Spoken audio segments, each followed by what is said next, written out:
अच्छा, तो नेक्स्ट हमारा टॉपिक है control systems of the body. ठीक है। अब हमारी बॉडी के अंदर there are thousands of control systems that keep your body alive. A significant change in the internal environment और extra cellular fluid can lead to death. मैंने भी पीछे बात की थी कि internal environment of the cell क्या है, एक्स्ट्रा सेलुलर फ्लूइड। ठीक है, तो इसके अंदर अगर कुछ सिग्निफिकेंट चेंज होगी तो क्या होगा, डेथ का कॉज बनेगा। क्योंकि life needs balance, life is possible with in a narrow range. कुछ भी अगर मतलब टेम्परेचर या पीएच या ऑक्सीजन की अमाउंट कुछ भी अगर ज़्यादा ऊपर नीचे हो जाए तो it will lead to death. जैसे हमारा बॉडी टेम्परेचर है, अ चेंज ऑफ 7 डिग्रीज और 11 फ़ारेनहाइट कैन किल यू। ठीक है, मतलब अगर 37 डिग्री से ऊपर नीचे 7 डिग्री तक जाता है तो हम लोग क्या हो जाएंगे, अल्लाह को प्यारे। अच्छा, सबसे पहले हम लोग की एग्जांपल जो है वो है regulation of oxygen and carbon dioxide in extra cellular fluid. ठीक है, ये किस तरह से हो रही है। सबसे पहले हम लोग ऑक्सीजन को देखते हैं। ये हमारे पास सेल्स हैं। सेल के अंदर अगर ऑक्सीजन की अमाउंट ज़्यादा हो गई है, ऑक्सीजन ज़्यादा है, तो हीमोग्लोबिन जिस वक्त ऑक्सीजन लेके आएगा तो ये सेल्स क्या कहेंगे कि भाई thank you, we have enough oxygen, we don't need more oxygen. तो क्या होगा कि ये हीमोग्लोबिन इस ऑक्सीजन को यहाँ पे रिमूव नहीं करेगी, इसके साथ अटैच्ड रहेगी। ठीक है, और क्योंकि अगर यहाँ पे ऑक्सीजन जो इधर ब्लड से इन सेल्स में डिफ्यूज़ करता है, इसकी रीज़न पता है क्या है, ऑक्सीजन का पार्शियल प्रेशर डिफरेंस, या फिर हम कहेंगे ऑक्सीजन की प्रेशर ग्रेडियंट। मतलब ये सेल है, ये ब्लड है और ये एक्स्ट्रा सेलुलर फ्लूइड जो कि इंटरस्टिशियल फ्लूइड हम कह सकते हैं। ठीक है, ये ब्लड हो गया, ये हमारे पास सेल है, ये इंटरस्टिशियल फ्लूइड। अब जो ऑक्सीजन है ना, इसका पार्शियल प्रेशर ब्लड में होता है 96। उसके बाद इंटरस्टिशियल फ्लूइड जो है इसके अंदर होता है 46 या फिर 45, और सेल के अंदर होता है 23। तो ऑक्सीजन यहाँ से यहाँ डिफ्यूज़ करती है, फिर यहाँ से यहाँ। अगर इस सेल के अंदर पार्शियल प्रेशर ज़्यादा है तो इसके अंदर ज़रूरत नहीं है मोर ऑक्सीजन की, तो ब्लड ऑक्सीजन लेके आएगा। तो यहाँ पे क्या होगा कि सेल पहले ही मना कर देगा कि भाई मुझे ज़रूरत नहीं है, अपनी ऑक्सीजन अपने पास रखो। इस प्रोसेस को हम लोग कहते हैं oxygen buffering function of haemoglobin. मतलब हीमोग्लोबिन जो है ये कंट्रोल करता है सेल की ऑक्सीजन को। अगर यहाँ पे ऑक्सीजन आई जा रही है, आई जा रही है, आई जा रही है, और सेल में ऑक्सीजन ज़्यादा हो गई है नॉर्मल अमाउंट से जितनी रेंज थी, तो क्या होगा कि डेथ कॉज कर देगी इस सेल की। तो ये कंट्रोल कर रहा है ऑक्सीजन की अमाउंट को इन द सेल। अब अगर इसके अंदर सेल में कार्बन डाइऑक्साइड ज़्यादा हो गई है, इसने मतलब सेलुलर रेस्पिरेशन परफॉर्म की है, as a result of which carbon dioxide की अमाउंट ज़्यादा है। तो अब क्या होगा कि ये कार्बन डाइऑक्साइड हीमोग्लोबिन के साथ अटैच होगी, और यहाँ पे क्या वो प्रोसेस टेक प्लेस करेंगे, तीन जो मैंने बताया था कि either it binds with haemoglobin to form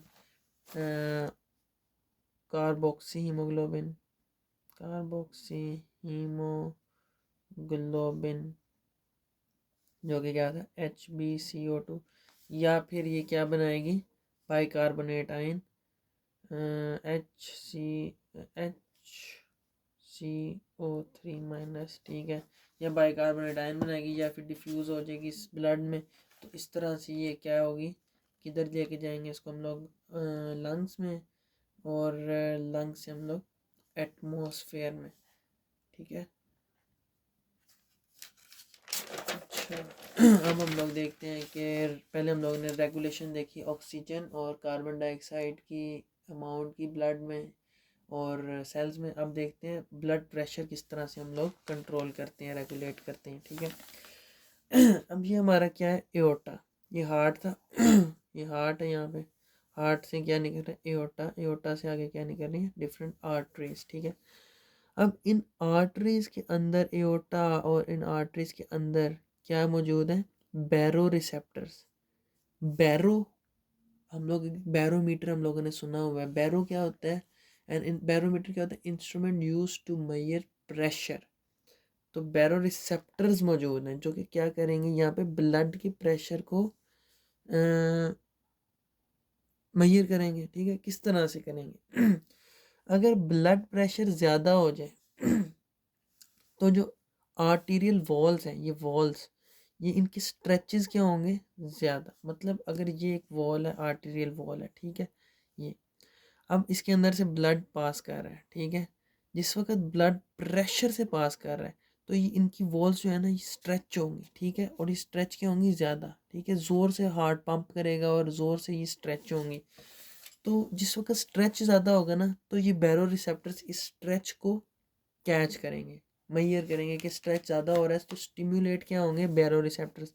अब ये बैरो रिसेप्टर्स जो है ना, ये रिसेप्टर्स हैं, मतलब ये रिसीव कर रहे हैं, और फिर ये क्या करेंगे कि मैसेज सेंड करेंगे medulla oblongata in the brain.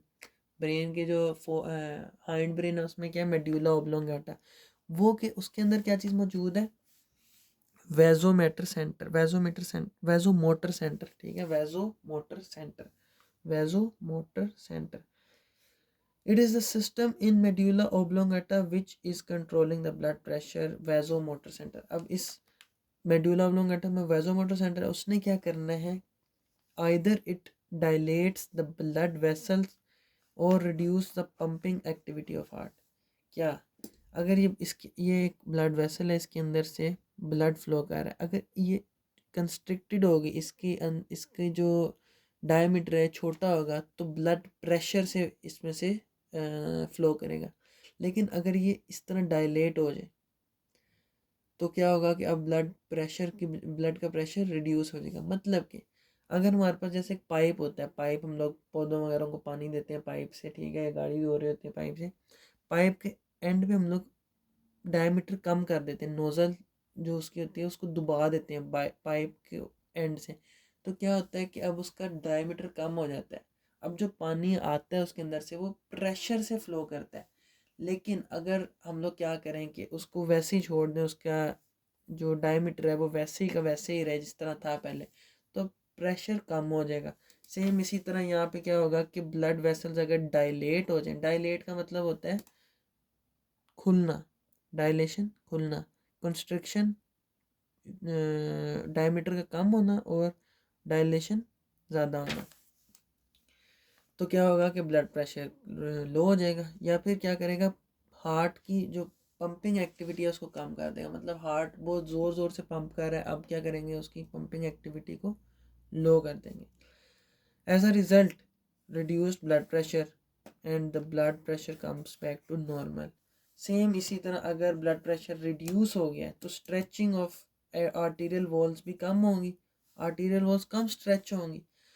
So it stimulates बायरो receptors की। अब क्या बायरो रिसेप्टर्स ने क्या रिसीव किया मैसेज कि भाई ब्लड प्रेशर लो है, क्योंकि स्ट्रेच ऑफ आर्टीरियल वॉल्स कम है, तो सेंड मैसेजेस टू मेड्यूला कि भाई ब्लड का प्रेशर लो है। So it constricts blood vessels and pumping activity of heart increases. मतलब क्या किया, जो ब्लड वेसल्स थी उसको कंस्ट्रिक्ट करती है, जिस तरह पाइप को एंड से दबा दिया है। सो अब क्या होगा, इंक्रीज ब्लड प्रेशर, क्योंकि हार्ट की पंपिंग एक्टिविटी भी ज़्यादा हो गया, and blood pressure back to normal. अच्छा, अब दो फीडबैक मैकेनिज्म होते हैं, either negative feedback mechanism and positive feedback mechanism. अब इन दोनों को सबसे पहले हम लोग देखते हैं होता क्या है, ठीक है। नेगेटिव फीडबैक मैकेनिज्म में क्या होता है, नेगेटिव में कि जो कॉज है, कुछ भी जो चीज़ कॉज है ना, वो हम लोगों ने प्रोसेस के थ्रू कम कर देना है। जो उस मैकेनिज्म या उस प्रोसेस की वजह है, कॉज है, उसका कॉज को हम लोगों ने ख़त्म करना है। और जो पॉजिटिव फीडबैक मैकेनिज्म है ना, उसमें जो उस मैकेनिज्म की कॉज है, ठीक है, उस कॉज को हम लोगों ने ज़्यादा करना है। ये बेसिक चीज़ जो याद रखनी है, नेगेटिव में उस कॉज को हम लोगों ने ख़त्म करना है। मतलब अगर ब्लड प्रेशर इंक्रीज हुआ है, जो कि एक कॉज है मैकेनिज्म की, ब्लड प्रेशर इंक्रीज हो गया, तो हमने ब्लड प्रेशर को डिक्रीज करना है। लेकिन इस केस में क्या है कि जो कॉज है वही हम लोग ज़्यादा करते हैं, तो उससे मैकेनिज्म भी ज़्यादा हो ही जाता है। अब देखते हैं एग्जांपल्स के थ्रू। नेगेटिव फीडबैक पहले देखते हैं। कार्बन डाइऑक्साइड ज़्यादा होगी, अब क्या होगा, हम लोग रैपिडली ब्रीथ करेंगे, हाइपर वेंटिलेशन। ब्रीथिंग रैपिडली को हम लोग क्या कहते हैं, हाइपर वेंटिलेशन। सो क्या होगा कि जिस वक्त हम रैपिडली ब्रीथ करेंगे ना, तो कार्बन डाइऑक्साइड हम लोग ज़्यादा एक्सहेल करेंगे, तो क्या होगा कि बॉडी में carbon dioxide back to normal. पहले क्या थी, ज़्यादा हो गई थी कार्बन डाइऑक्साइड, तेज़ी से हम लोगों ने हाइपर वेंटिलेशन के थ्रू रैपिडली ब्रीथ किया और कार्बन डाइऑक्साइड ज़्यादा एक्सहेल की, एंड अब क्या हुआ है कि कार्बन डाइऑक्साइड रिड्यूस हो गई है। So result is opposite to the initiating stimulus. Stimulus क्या था, कार्बन डाइऑक्साइड का ज़्यादा होना, और रिजल्ट क्या है, कार्बन डाइऑक्साइड का कम होना। सो रिजल्ट क्या है, इसके ऑपोजिट है। जो मैंने यहाँ पे बात की कि कॉज क्या थी, यहाँ पे कार्बन डाइऑक्साइड का ज़्यादा होना, तो अब हम लोगों ने यहाँ पे कॉज को ख़त्म कर दिया है। को क्या मतलब, कार्बन डाइऑक्साइड को हम लोगों ने कम कर दिया। ज़्यादा होना कॉज थी, हम लोगों ने कम कर दिया, अब कॉज ख़त्म हो गई। सेम इसी तरह कार्बन डाइऑक्साइड अगर कम हो गई है तो हम लोग स्लो ब्रीथ करेंगे, hypoventilation, slowly slowly slowly. So अब क्या होगा, कार्बन डाइऑक्साइड ज़्यादा हो जाएगी सेल के अंदर, बॉडी के अंदर। तो रिजल्ट क्या है, ऑपोजिट टू इनिशिएटिंग स्टिमुलस। इसकी एक और एग्जांपल देख लेते हैं हम लोग। ब्लड के अंदर थायरॉक्सिन हार्मोन, ठीक है। अब क्या है कि अगर हमारे ब्लड में, अच्छा अब ये थायरॉक्सिन पहले देख लेते हैं होता क्या, किस तरह से प्रोड्यूस होता है।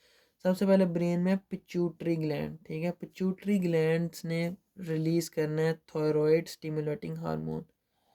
थायराइड स्टिमुलेटिंग हार्मोन स्टिमुलेट करता है थायराइड ग्लैंड को, जो कि प्रोड्यूस करते हैं थायरॉक्सिन, और थायरॉक्सिन किधर जाता है, ब्लड में, ठीक है। ये इसको स्टिमुलेट करेगा और ये क्या रिलीज करेगा, थायरॉक्सिन ब्लड में।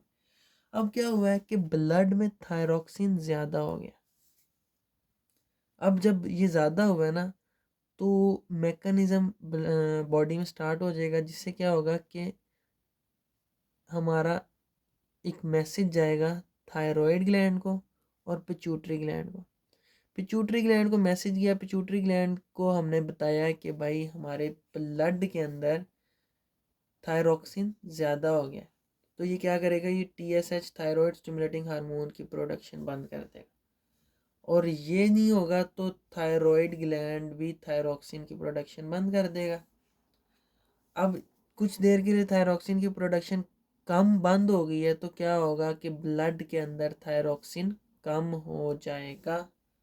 सो इनिशिएटिंग कॉज क्या थी, यहाँ पे हमारे पास कॉज क्या थी इस मैकेनिज्म स्टार्ट करने की, कि ब्लड में थायरॉक्सिन ज़्यादा हो गया। तो हम लोगों ने उसका इफ़ेक्ट क्या किया है, मतलब जो उसका रिज़ल्ट क्या निकाला है, उसका रिज़ल्ट क्या है कि थायरॉक्सिन को हम लोगों ने कम कर दिया ब्लड के अंदर। तो ये भी क्या है, नेगेटिव फीडबैक मैकेनिज्म। अच्छा जी, उसके बाद हम लोग देखते हैं पॉजिटिव फीडबैक मैकेनिज्म।